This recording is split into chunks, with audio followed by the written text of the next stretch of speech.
السلام علیکم ورحمۃ اللہ وبرکاتہ۔ میری بہو 3 خوبصورت بیٹوں کو جنم دے چکی تھی، مگر آج تک میں نے اس کا چہرہ نہیں دیکھا تھا۔ بیٹا کہتا کہ میری بیوی بہت پردہ کرتی ہے۔ میں نے بہو کا چہرہ دیکھنے کی بہت کوشش کی، مگر وہ سخت گرمی میں بھی چادر اوڑھے رکھتی اور جب سوتی تو اندر سے کنڈی لگا لیتی۔ ایک رات گھر میں ڈاکو آ گئے۔ افراتفری میں بہو کا نقاب اتر گیا۔ یہ دیکھ کر میری جان نکل گئی، کیونکہ وہ تو میری۔ اس حویلی میں بہو کے ساتھ رہتے ہوئے مجھے 8 سال ہو گئے تھے۔ 8 سال ایک لمبا عرصہ ہوتا ہے۔ میں نے ان 8 سالوں میں اپنے بیٹے فارس کو باپ بنتے دیکھا۔ میں 3 خوبصورت پوتوں کی دادی بنی۔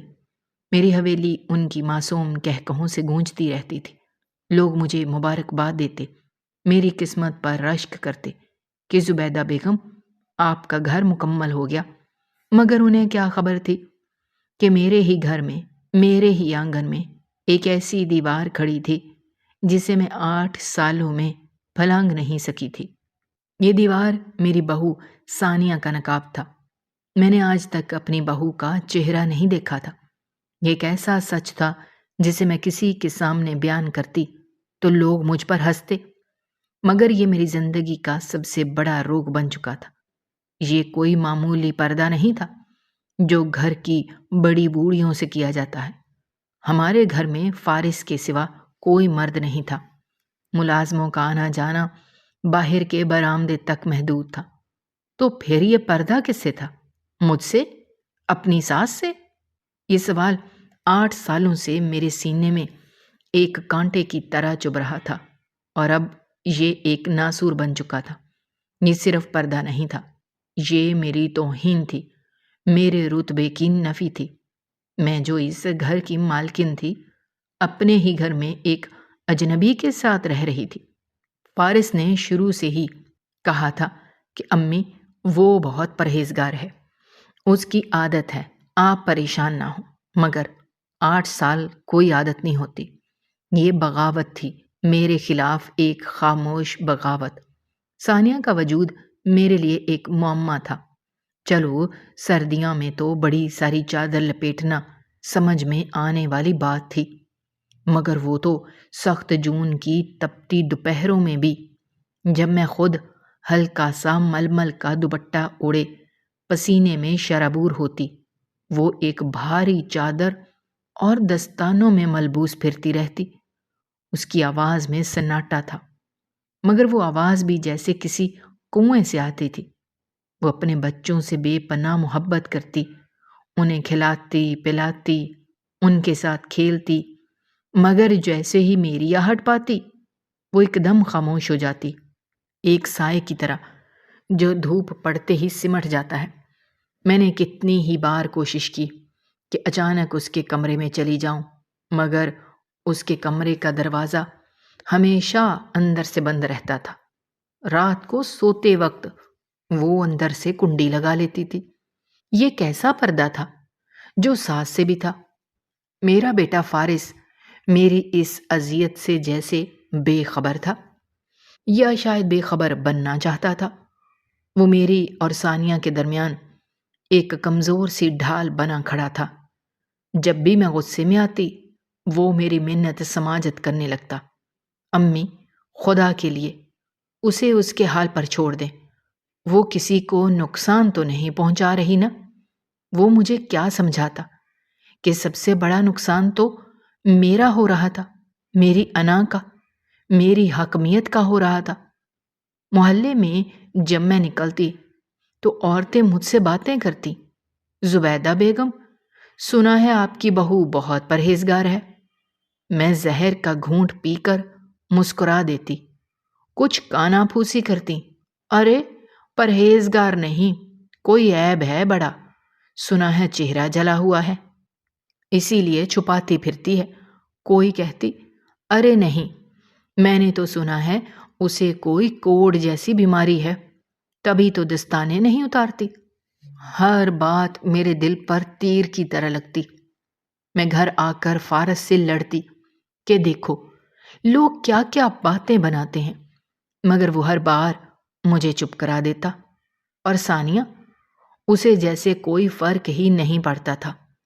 وہ اس گھر میں ایک زندہ راز کی طرح رہ رہی تھی۔ اس کا اپنا ایک کمرہ تھا، ایک شوہر تھا، بچے تھے، مگر اس گھر کی مالکن یعنی مجھ سے اس کا کوئی رشتہ نہیں تھا۔ میں اپنے پوتوں کو اس کے ہاتھ سے چھو نہیں سکتی تھی، کیونکہ اس کے ہاتھ ہمیشہ دستانوں میں رہتے تھے۔ میں ان کی ماں کا چہرہ نہیں دیکھ سکتی تھی جس نے انہیں جنم دیا تھا۔ یہ اذیت اب میری برداشت سے باہر ہو رہی تھی۔ 8 سال کی خاموشی اب ایک طوفان بننے والی تھی۔ میں نے فیصلہ کر لیا تھا کہ اب بہت ہو چکا۔ آج رات میں فارس سے آخری بار بات کروں گی۔ یا تو اس گھر میں میری بہو کا چہرہ سب کے سامنے ہوگا، یا پھر میرا بیٹا اس اجنبی کو لے کر میرا گھر چھوڑ دے گا۔ وہ رات میرے لیے قیامت کی رات تھی۔ میں نے فارس کو اس کے کمرے میں جانے سے پہلے ہی برآمدے میں روک لیا۔ میرے اندر 8 سال کا جمع لاوا ابلنے کو تیار تھا۔ فارس، آج مجھے سچ سچ بتا دو، یہ سب کیا ہے؟ یہ کیسا پردہ ہے جو مجھ ساس سے بھی ختم نہیں ہوتا؟ لوگ باتیں بناتے ہیں، میری ہنسی اڑاتے ہیں، آخر کب تک میں یہ ذلت برداشت کروں گی؟ فارس نے میری طرف دیکھا۔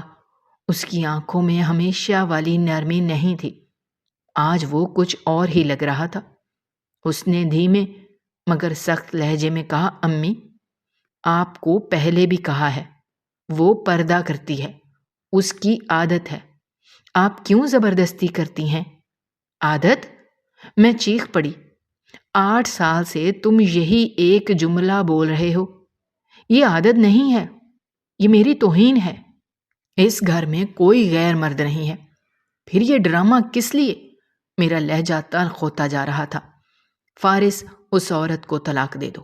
میں اس نحوست کو اپنے گھر میں مزید برداشت نہیں کر سکتی، جس کا چہرہ تک دیکھنا مجھے نصیب نہیں ہوا۔ کیا اتنی بری شکل ہے اس کی؟ کوئی کوڑ ہے اسے کہ تم نے اسے میری نظروں سے چھپا رکھا ہے؟ اور تم کیسے رہ رہے ہو اس کے ساتھ؟ فارس کا چہرہ سرخ ہو گیا۔ اس نے پہلی بار میرے سامنے اونچی آواز میں بات کی۔ امی، بس بہت ہو گیا، وہ میری بیوی ہے، میری محبت ہے، آپ اسے نحوست کہہ رہی ہیں۔ میں یہ برداشت نہیں کروں گا۔ میں نے کہا، تو کیا برداشت کرو گے؟ یہ کہ تمہاری ماں اپنے ہی گھر میں ایک بھوت کے ساتھ رہ رہی ہے، ایک ایسی عورت جس کا نہ کوئی ماضی ہے نہ حال، بس ایک نقاب ہے جو اس نے میرے منہ پر دے مارا ہے۔ فارس نے ایک قدم پیچھے ہٹایا۔ اس کی آواز کانپ رہی تھی، مگر اس کے الفاظ چھری کی طرح میرے دل میں لگے۔ امی، اگر آپ میری خوشی چاہتی ہیں تو ثانیہ کو قبول کریں، اور سن لیں، اگر آپ نے اس کے راز کی کھوج لگانے کی کوشش کی، اگر آپ نے اسے مزید ذلیل کرنے کا سوچا، تو میں ثانیہ اور بچوں کو لے کر یہ گھر ہمیشہ کے لیے چھوڑ دوں گا۔ یہ دھمکی تھی میرے لیے، میرے اپنے بیٹے کی طرف سے۔ میرے اپنے خون نے مجھے دھمکا دیا تھا، اس عورت کے لیے جس کا وجود میرے لیے ایک سوالیہ نشان تھا۔ میں وہیں برآمدے کے ستون سے ٹیک لگا کر بیٹھ گئی۔ میرا دل ٹوٹ گیا تھا۔ میں اس وقت تو چپ ہو گئی۔ مجھے ڈر تھا کہ میرا بیٹا سچ میں مجھے چھوڑ کر نہ چلا جائے۔ میرا سارا روب، میری ساری انا فارس کی اس ایک دھمکی کے سامنے ریت کی دیوار ثابت ہوئی۔ مگر یہ خاموشی صبر نہیں تھی، یہ ایک نئے وہم کا آغاز تھا، ایک گہری کھائی تھی جس میں میں گرتی جا رہی تھی۔ آخر ایسا کیا راز ہے اس نقاب کے پیچھے کہ میرا بیٹا اپنی ماں کو چھوڑنے پر تیار ہو گیا؟ اب میرا وہم شک سے نکل کر یقین کی حدوں کو چھونے لگا تھا۔ میں نے ثانیہ پر نظر رکھنی شروع کر دی۔ میں ایک جاسوس بن گئی تھی۔ اپنے ہی گھر میں دیکھتی کہ وہ کیسے چلتی ہے۔ اس کے قدم ہمیشہ نپے تلے ہوتے تھے، جیسے اسے ڈر ہو کہ کہیں ٹھوکر لگنے سے اس کا نقاب سرک نہ جائے۔ وہ کبھی جلدی میں نہیں ہوتی تھی۔ میں نے بارہا کوشش کی کہ اس کے راستے میں کوئی چیز رکھ دوں جس سے وہ الجھ کر گرے، مگر وہ ہمیشہ بچ جاتی تھی۔ ایک دن وہ سیڑھیوں سے اتر رہی تھی کہ میرا چھوٹا پوتا بھاگتا ہوا آیا اور اس سے ٹکرا گیا۔ میرا دل زور سے دھڑکا کہ اب تو نقاب گرے گا، مگر ثانیہ نے کمال پھرتی سے خود کو سنبھالا۔ وہ گرتے گرتے بچی۔ اس نے بچے کو بھی تھام لیا، مگر اس کا ہاتھ اپنے چہرے سے 1 انچ بھی نہیں ہٹا۔ اس کے ہاتھ جو ہمیشہ دستانوں میں چھپے رہتے تھے، کیا صرف چہرہ ہی مسئلہ تھا یا ان ہاتھوں پر بھی کوئی قیامت چھپی تھی؟ میرا وہم اب صرف ثانیہ تک محدود نہیں رہا تھا، اب مجھے فارس پر بھی غصہ آنے لگا تھا۔ وہ میری نگرانی کرنے لگا تھا۔ میں جب بھی ثانیہ کے کمرے کے پاس سے گزرتی، فارس کہیں نہ کہیں سے نمودار ہو جاتا۔ امی آپ کو کچھ چاہیے؟ امی آپ یہاں کیوں کھڑی ہیں؟ وہ مجھ سے سوال نہیں کرتا تھا، وہ مجھے روکتا تھا۔ وہ اس راز کی پہرے داری کر رہا تھا۔ میرا بیٹا میری جاسوسی کر رہا تھا۔ یہ احساس میری اذیت کو دگنا کر دیتا تھا۔ میرا صبر جواب دے رہا تھا۔ بیٹے کی محبت اپنی جگہ تھی، مگر میری توہین اور یہ وہم مجھے پاگل کر رہا تھا۔ اب مجھے یقین ہو گیا تھا کہ فارس صرف اس کی حمایت نہیں کر رہا، وہ اس راز میں برابر کا شریک ہے۔ وہ مجھ سے، اپنی ماں سے جھوٹ بول رہا تھا۔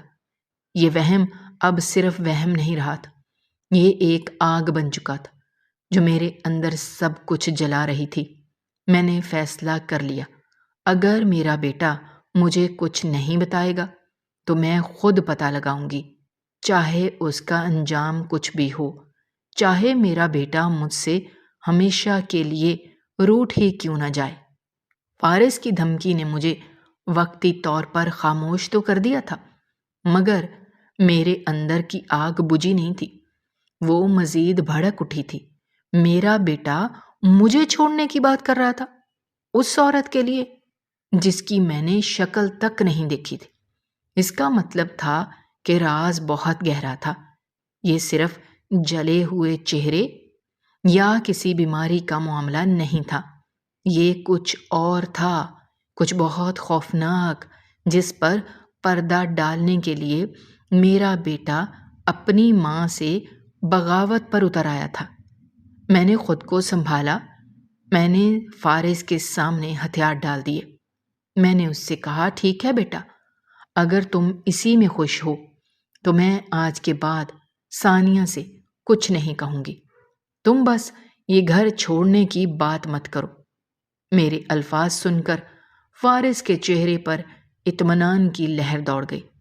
اس نے میرا ماتھا چوما اور کہا، امی آپ دیکھنا، ایک دن آپ کو ثانیہ پر فخر ہوگا۔ وہ نادان نہیں جانتا تھا کہ اس کی ماں نے وقتی پسپائی اختیار کی تھی، شکست تسلیم نہیں کی تھی۔ اب میں وہ زبیدہ نہیں رہی تھی جو سامنے سے وار کرتی تھی، اب میں نے چھپ کر شکار کرنے کا فیصلہ کیا تھا۔ میرا وہم اب ایک جنون بن چکا تھا۔ میں راتوں کو جاگنے لگی تھی، میرے کان ان کے کمرے کے بند دروازے پر لگے رہتے تھے۔ میں دبے پاؤں ان کے کمرے کے پاس جاتی اور سننے کی کوشش کرتی کہ آخر وہ دونوں باتیں کیا کرتے ہیں۔ کئی راتیں بے سود گزریں، مجھے دبی دبی سرگوشیوں کے سوا کچھ سنائی نہ دیتا، مگر ایک رات جب چاند بادلوں میں چھپا تھا اور حویلی میں ہو کا عالم تھا، میں حسب معمول ان کے دروازے کے پاس کھڑی تھی۔ اندر سے ثانیہ کی سسکیوں کی آواز آئی، میرا دل زور سے دھڑکا۔ وہ رو رہی تھی، فارس اسے چپ کرانے کی کوشش کر رہا تھا۔ میں نے کان دروازے سے لگا دیے۔ ثانیہ کی آواز کانپ رہی تھی، وہ التجا کر رہی تھی، فارس اب مجھ سے یہ بوجھ مزید نہیں اٹھایا جاتا، میں تھک گئی ہوں، یہ نقاب، یہ قید اب میری جان لے لے گی۔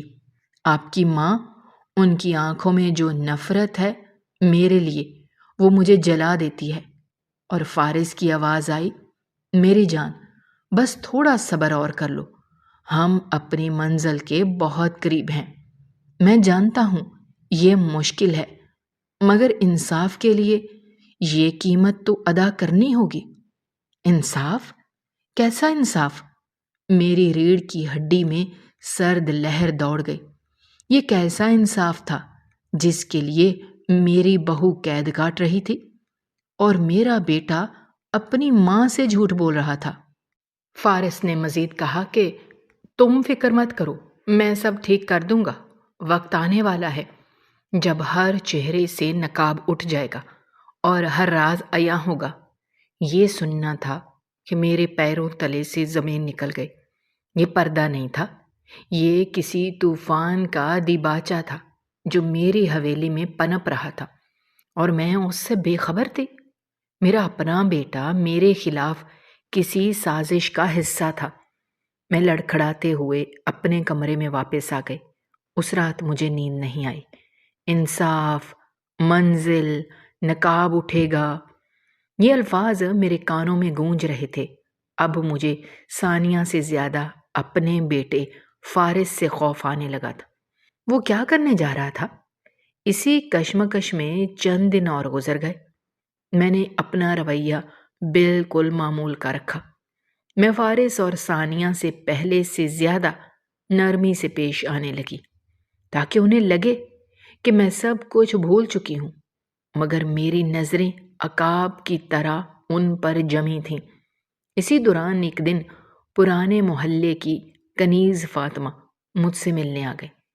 کنیز کو میں تب سے جانتی تھی جب میں بیاہ کر اس حویلی میں بھی نہیں آئی تھی۔ وہ میری ماں کی دور پار کی رشتہ دار لگتی تھی اور اب بڑھاپے میں تقریباً ہر ماہ مجھ سے ملنے اور کچھ مالی مدد لینے آ جاتی تھی۔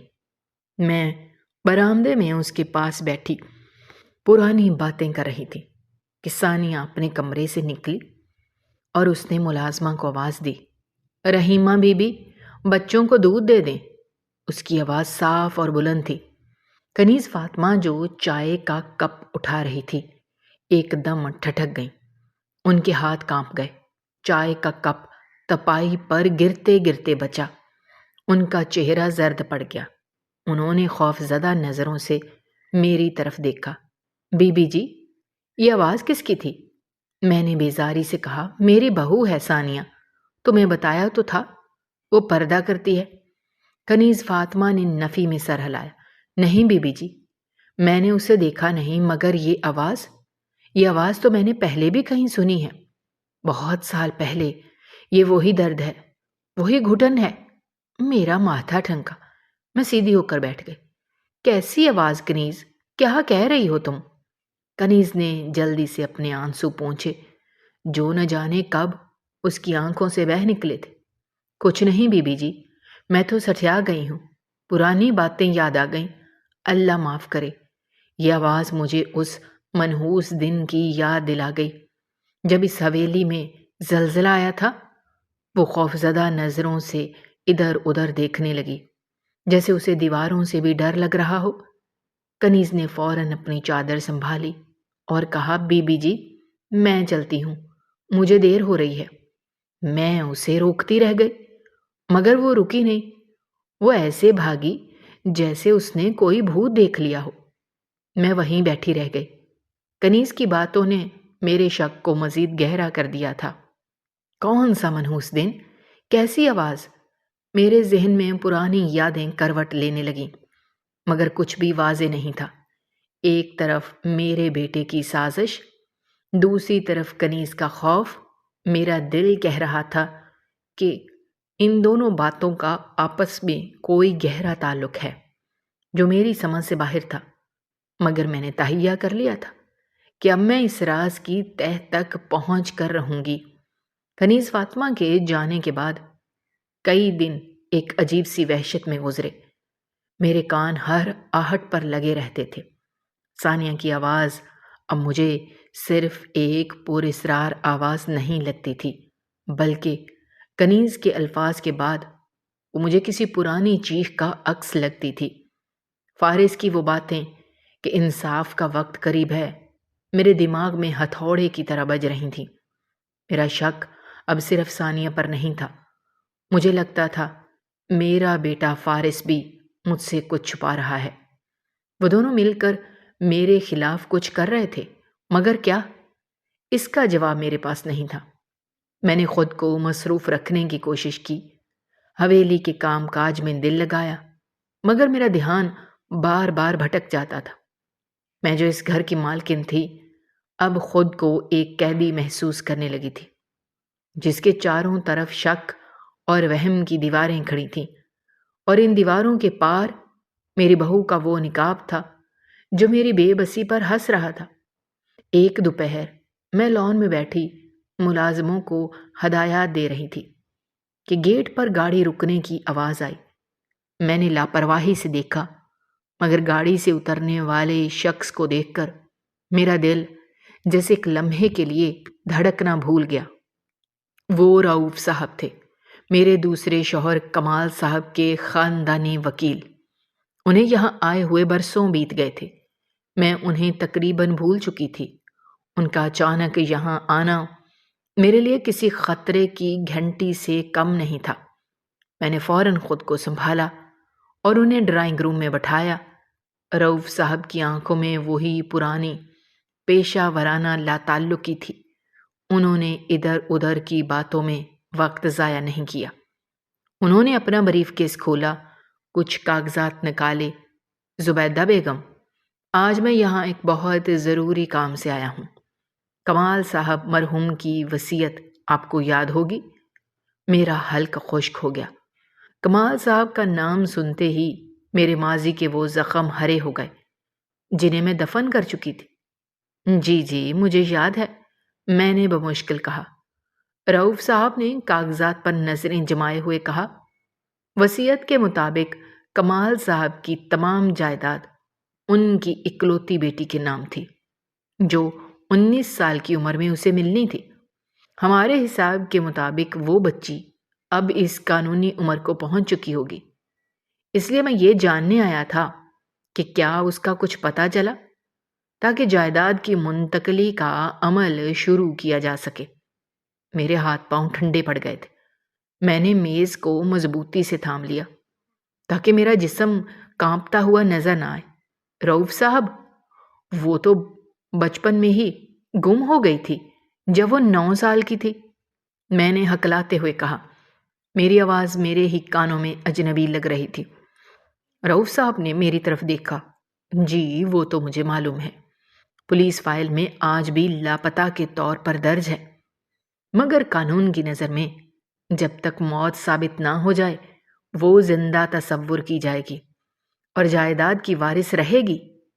میرے دماغ میں خطرے کی گھنٹیاں بجنے لگیں۔ اگر وہ وارث ہے تو میرا کیا ہوگا؟ فارس کا کیا ہوگا؟ میری اتنی سالوں کی محنت، میرا اس حویلی پر راج سب ختم ہو جائے گا؟ نہیں رؤوف صاحب، آپ شاید بھول رہے ہیں۔ میں نے جلدی سے ایک نئی جھوٹی کہانی گھڑی۔ وہ اسی سال مل گئی تھی پولیس کو، شہر سے باہر۔ اس کی مسخ شدہ لاش ملی تھی۔ میں نے آنکھوں میں جھوٹے آنسو لانے کی کوشش کی تھی۔ وہ اتنی بری حالت میں تھی کہ شناخت مشکل تھی، مگر اس کے کپڑوں سے ہم نے اسے پہچان لیا تھا۔ ہم نے اسے دفنا بھی دیا تھا۔ اب تو اس کی قبر کا نشان بھی مٹ گیا ہوگا۔ میں اس صدمے کو بھولنا چاہتی تھی، اس لیے کبھی اس کا ذکر نہیں کیا۔ رؤوف صاحب خاموشی سے مجھے دیکھتے رہے۔ ان کے چہرے پر کوئی تاثر نہیں تھا۔ پھر انہوں نے کہا، زبیدہ بیگم، یہ آپ کیا کہہ رہی ہیں؟ پولیس ریکارڈ میں ایسا کچھ نہیں ہے۔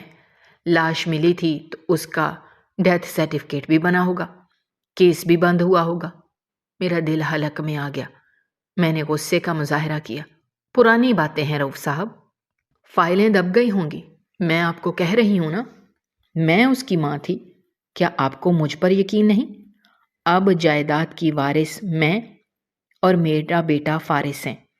آپ جلد از جلد یہ سب ہمارے نام منتقل کر دیں۔ رؤوف صاحب نے اپنے کاغذات سمیٹے۔ وہ کھڑے ہو گئے۔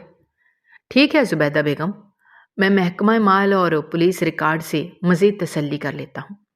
اگر بچی کا ڈیتھ سرٹیفکیٹ مل گیا تو جائیداد آپ کے اور فارس صاحب کے نام منتقل کرنے کی کارروائی شروع کر دوں گا۔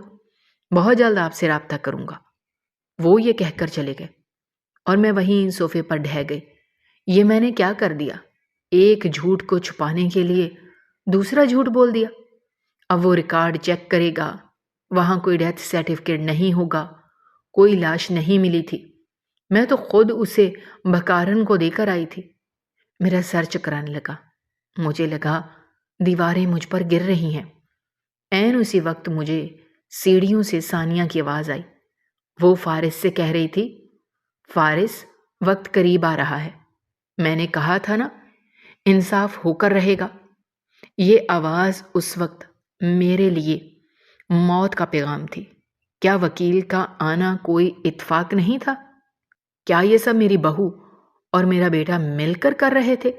میرا خوف اب یقین میں بدل چکا تھا۔ یہ نقاب صرف پردہ نہیں تھا، یہ میرا کفن تیار کر رہا تھا۔ وکیل کے جانے کے بعد میری دنیا الٹ پلٹ ہو گئی تھی۔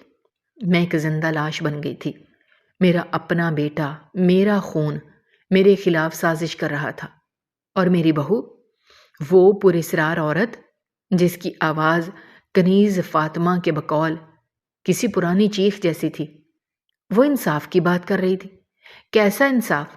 کون سا انصاف تھا جس کے لیے وکیل کو 20 سال پرانی فائلیں کھولنی پڑ گئی تھیں؟ میرے ذہن میں وہ منظر گھوم رہا تھا جب میں نے اس 9 سالہ بچی کو بکارن کے حوالے کیا تھا۔ کیا وہ واپس آ گئی تھی؟ نہیں، یہ ناممکن ہے۔ وہ مر کھپ گئی ہوگی۔ میں خود کو تسلی دیتی، مگر میرا دل کسی انہونی کے خوف سے لرزتا رہتا۔ اس رات حویلی میں ایک موت کا سناٹا طاری تھا۔ فارس اور ثانیہ اپنے کمرے میں بند تھے، شاید میرے خوف کا جشن منا رہے تھے۔ میں اپنے کمرے میں ٹہل رہی تھی۔ میرا دل اتنی تیزی سے دھڑک رہا تھا کہ مجھے اپنی ہی دھڑکنوں سے خوف آ رہا تھا۔ رات کا نہ جانے کون سا پہر تھا جب باہر گیٹ پر کسی چیز کے زور سے گرنے کی آواز آئی۔ میرا دل اچھل کر حلق میں آ گیا۔ میں نے سوچا شاید وکیل واپس آ گیا ہے یا پولیس آ گئی ہے، مگر پھر ایک ساتھ کئی قدموں کی دھمک اور شیشے ٹوٹنے کی آواز آئی۔ میں اس سے پہلے کہ کچھ سمجھ پاتی، میرے کمرے کا دروازہ ایک لات سے کھلا اور 5 مسلح نقاب پوش آدمی اندر داخل ہو گئے۔ ان کی آنکھوں میں وحشت تھی، ان کے ہاتھوں میں پستول تھے۔ میں خوف سے چیخنا چاہتی تھی، مگر میری آواز جیسے میرے حلق میں جم گئی تھی۔ ان میں سے ایک میری طرف بڑھا، میرا بازو پکڑ کر مجھے گھسیٹتے ہوئے برآمدے میں لے آیا۔ دوسرے ملازموں کو مارتے پیٹتے ایک کونے میں جمع کر رہے تھے۔ میرا پورا وجود کانپ رہا تھا۔ شور سن کر فارس اپنے کمرے سے باہر نکلا۔ وہ جیسے ہی باہر آیا، ڈاکوؤں نے اس پر بندوق تان دی۔ امی، یہ سب کیا ہے؟ وہ چیخا، مگر اس سے پہلے کہ وہ کچھ کرتا 2 ڈاکوؤں نے اسے پکڑ لیا۔ ثانیہ بھی اس کے پیچھے ہی نکلی۔ وہ ہمیشہ کی طرح بھاری چادر اور نقاب میں ملبوس تھی۔ وہ ایک کونے میں سہم کر کھڑی ہو گئی۔ ڈاکوؤں کا سردار، جو شاید سب سے زیادہ وحشی تھا، میری طرف بڑھا۔ اس کی نظریں میری انگلیوں کی انگوٹھیوں اور گلے کے ہار پر تھیں۔ اس نے جھپٹ کر میرا ہار نوچنا چاہا۔ میں نے مزاحمت کی تو اس نے مجھے ایک زوردار تھپڑ مارا۔ میں زمین پر گر پڑی۔ فارس یہ دیکھ کر تڑپ اٹھا۔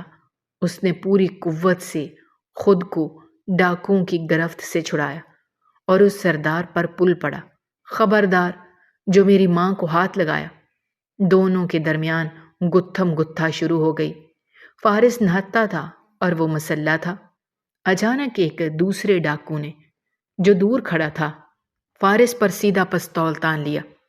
میں نے یہ منظر دیکھا اور میری آنکھیں پھٹ گئیں۔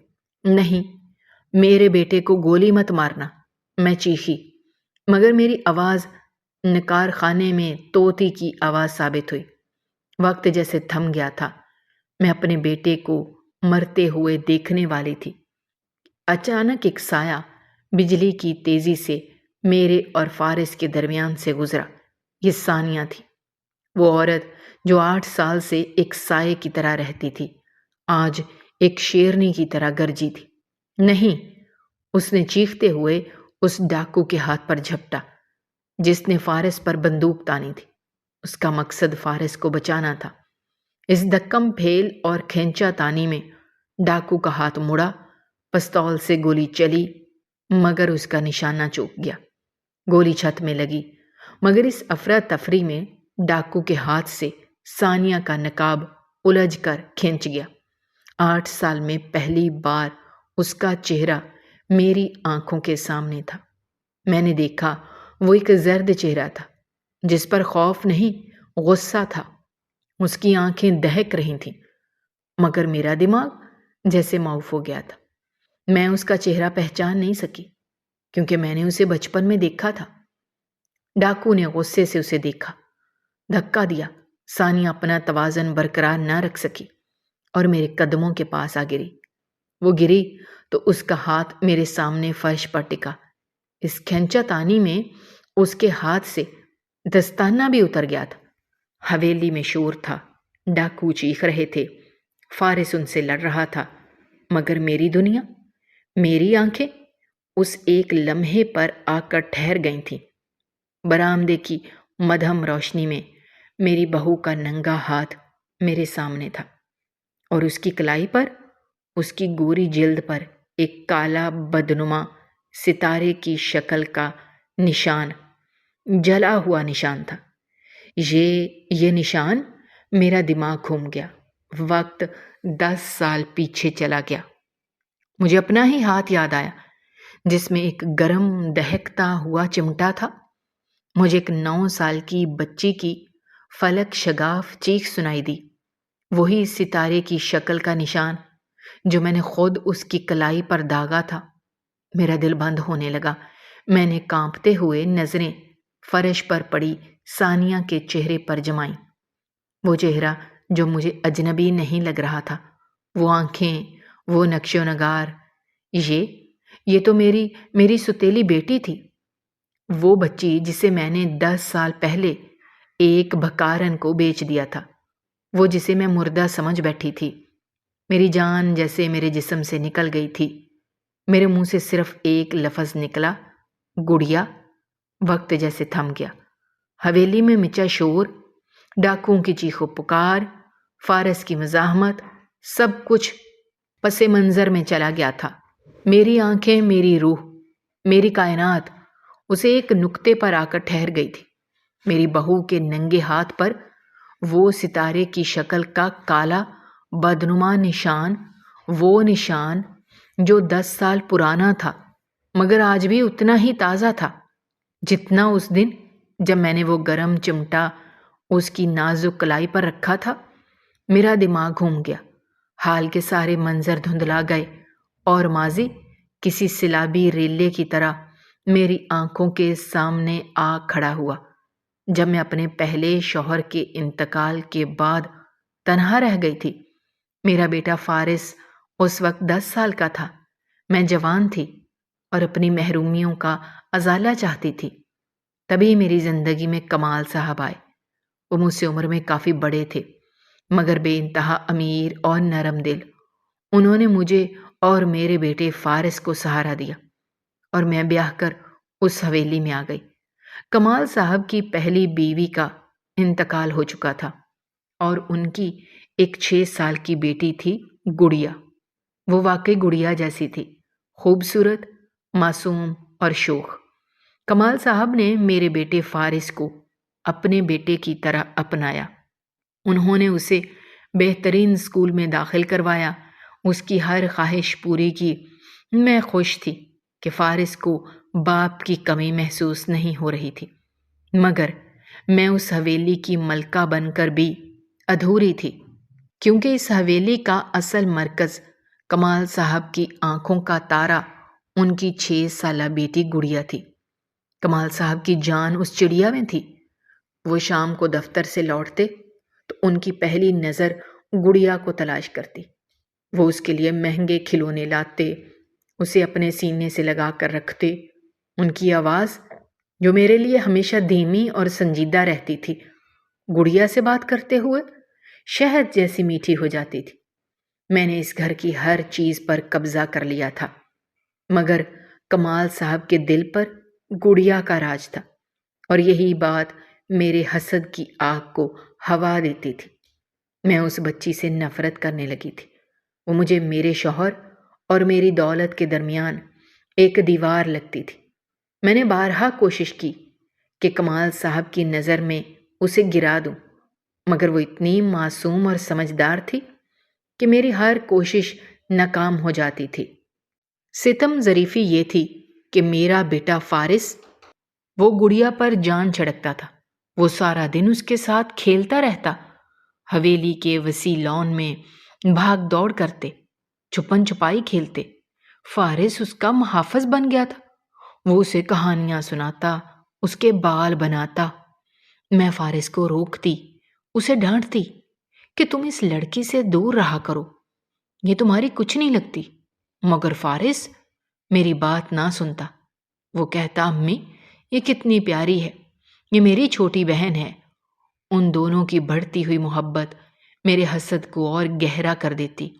مجھے لگتا تھا یہ بچی مجھ سے میرا شوہر ہی نہیں، میرا بیٹا بھی چھین لے گی۔ میں اندر ہی اندر جلتی رہتی تھی اور موقع کی تلاش میں تھی کہ اس کانٹے کو اپنی راہ سے کیسے ہٹاؤں۔ زندگی اسی طرح 3 سال اور گزر گئے۔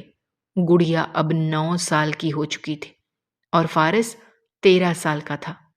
وہ دونوں گہرے دوستوں کی طرح ایک دوسرے سے جڑے ہوئے تھے، اور میں حسد کی آگ میں جلتی ہوئی کڑتی رہتی تھی۔ اچانک کمال صاحب پر انکشاف ہوا کہ انہیں جگر کا کینسر ہے، وہ بھی آخری سٹیج کا۔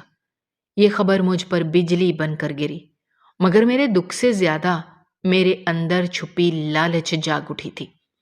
میں دن رات ان کی خدمت کرتی، مگر میری نظریں ان کی دولت پر تھیں۔ کمال صاحب اپنی حالت سے واقف تھے۔ انہوں نے ایک دن وکیل کو بلایا اور اپنی وصیت تیار کروائی۔ میرے دل میں لڈو پھوٹ رہے تھے کہ اب سب کچھ میرا اور فارس کا ہوگا، مگر میری خوشی اس وقت خاک میں مل گئی جب کمال صاحب کے انتقال کے بعد وصیت پڑھی گئی۔ کمال صاحب نے اپنی آدھی سے زیادہ جائیداد، فیکٹریاں اور یہ حویلی اپنی 9 سالہ بیٹی گڑیا کے نام کر دی تھی، اور مجھے اور فارس کو صرف گزارے لائق کچھ زمین اور نقد رقم ملی تھی۔ یہ وصیت نہیں تھی، یہ میرے منہ پر ایک تماچا تھا۔ کمال صاحب نے مرتے مرتے بھی مجھے ہرا دیا تھا، اور اس 9 سال کی بچی کو مجھ پر فوقیت دی تھی۔ میری نفرت اب جنون کی حدوں کو چھو رہی تھی۔ مجھے وہ بچی نہیں، اپنی ساری محرومیوں کا سبب نظر آتی تھی۔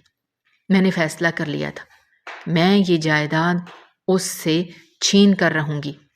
میں نے اس وصیت کو چیلنج کرنے کا سوچا، مگر وکیل نے بتایا کہ یہ ناممکن ہے۔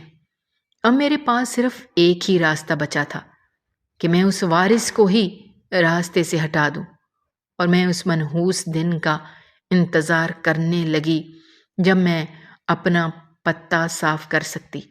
کمال صاحب کی وصیت نے میری روح میں سلگتی نفرت کو باقاعدہ ایک بھڑکتی ہوئی آگ میں بدل دیا تھا۔ میں اس حویلی کی بلا شرکت غیر مالک بننے کے خواب دیکھ رہی تھی۔ اب اس 9 سال کی بچی کی محتاج ہو کر رہ گئی تھی۔ میرے اندر کا زہر اب پھنکارنے لگا تھا۔ میں اس بچی کو اس حویلی سے کیا، اس دنیا سے مٹانے کے منصوبے بنانے لگی تھی، مگر میرے راستے میں سب سے بڑی رکاوٹ میرا اپنا بیٹا فارس تھا۔ وہ گڑیا کے لیے صرف ایک بھائی نہیں تھا، وہ اس کا محافظ، اس کا پہرے دار تھا۔ وہ 13 سال کا ہو چکا تھا۔ مجھ سے زیادہ اس چھوٹی سی لڑکی کی فکر رکھتا تھا۔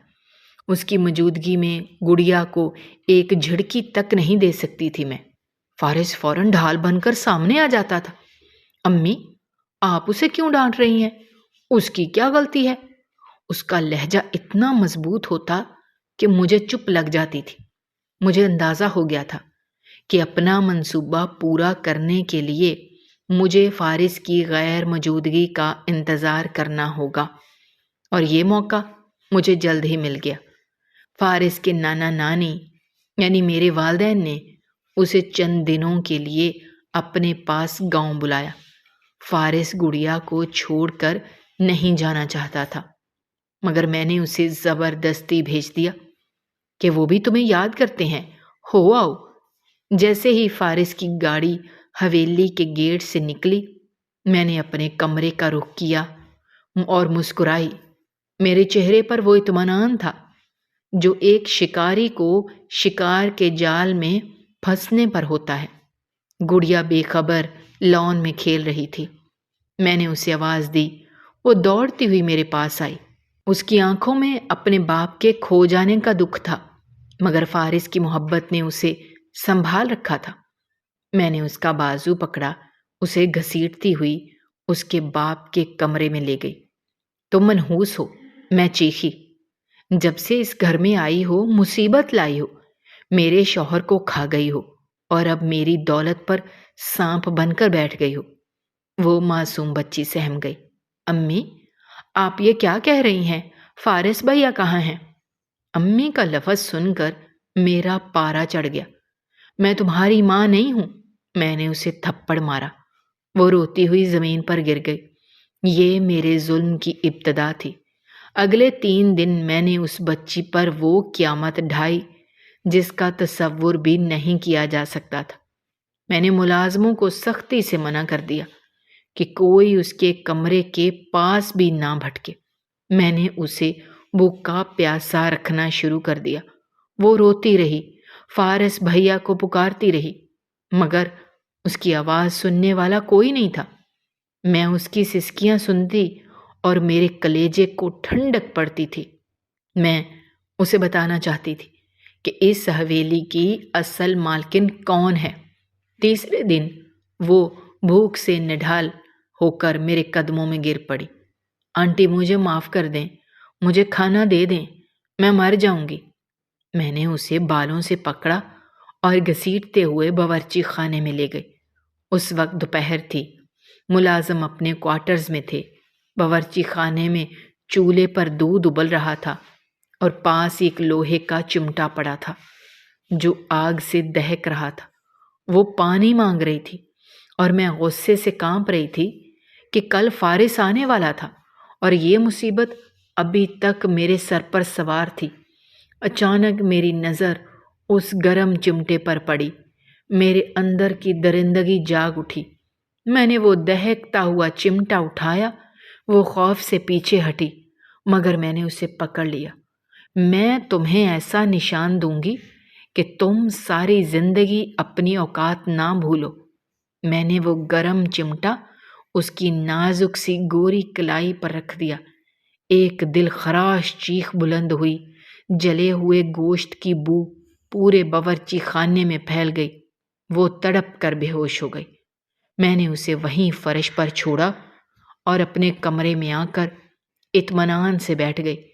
مجھے اس کے درد یا اس کی چیخ سے کوئی فرق نہیں پڑا تھا۔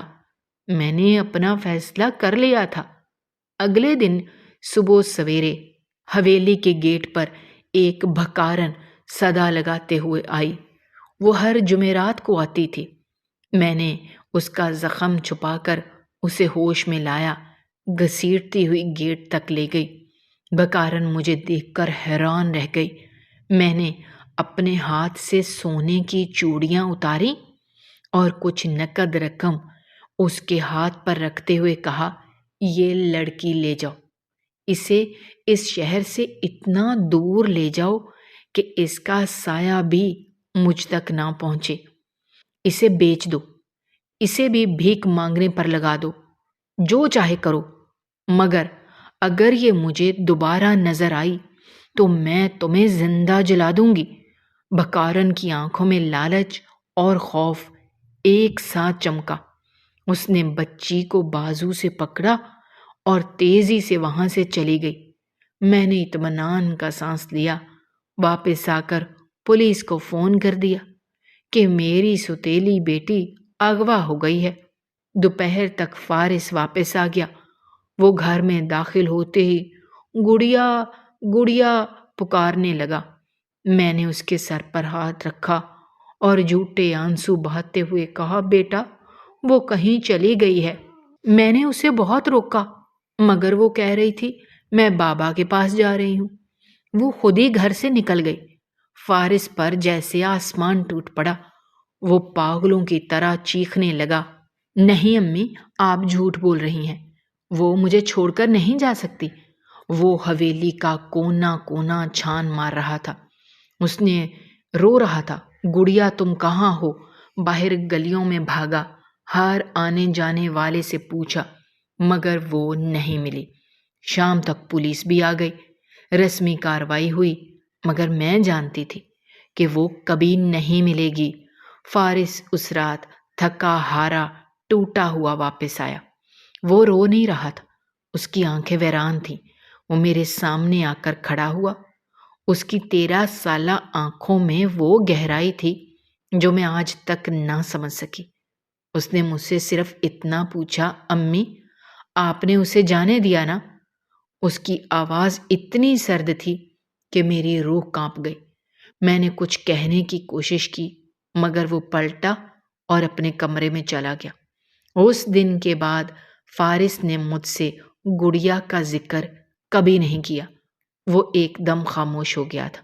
اس کی ہنسی، اس کی شرارتیں سب جیسے اس بچی کے ساتھ اس حویلی سے رخصت ہو گئی تھیں۔ وہ میرے ساتھ رہتا تھا مگر اس کا وجود کھوکھلا ہو چکا تھا۔ میرا ذہن ماضی کے پرانے اندھیرے سے واپس حال کی اس قیامت خیز رات میں پلٹا۔ حویلی میں افراتفری مچی ہوئی تھی۔ ڈاکوؤں نے فارس کو قابو کر لیا تھا۔ اب وہ تیزی سے الماریاں اور تجوریاں کھنگال رہے تھے مگر میری آنکھیں، میری روح، میری کائنات اس ایک نقطے پر آ کر ٹھہر گئی تھی۔ میری بہو کے ننگے ہاتھ پر وہ ستارے کی شکل کا کالا بدنما نشان، وہ نشان جو میرا اپنا گناہ تھا، جو آج نقاب اترنے پر میرے سامنے آ گیا تھا۔ میں وہیں فرش پر بے حس و حرکت پڑی تھی۔ میری نظریں ثانیہ کے چہرے پر تھیں جسے اب میں پہچان چکی تھی۔ وہی آنکھیں، وہی نقش و نگار جو ایک 9 سال کی بچی کے نہیں، ایک 30 سالہ عورت کے تھے، مگر وہ میری گڑیا تھی، میری ستیلی بیٹی جسے میں نے مردہ سمجھ لیا تھا۔ ڈاکوؤں کو جو ملا وہ لے کر تیزی سے باہر نکل گئے۔ ان کے جانے کے بعد حویلی میں ایک موت کا سناٹا چھا گیا۔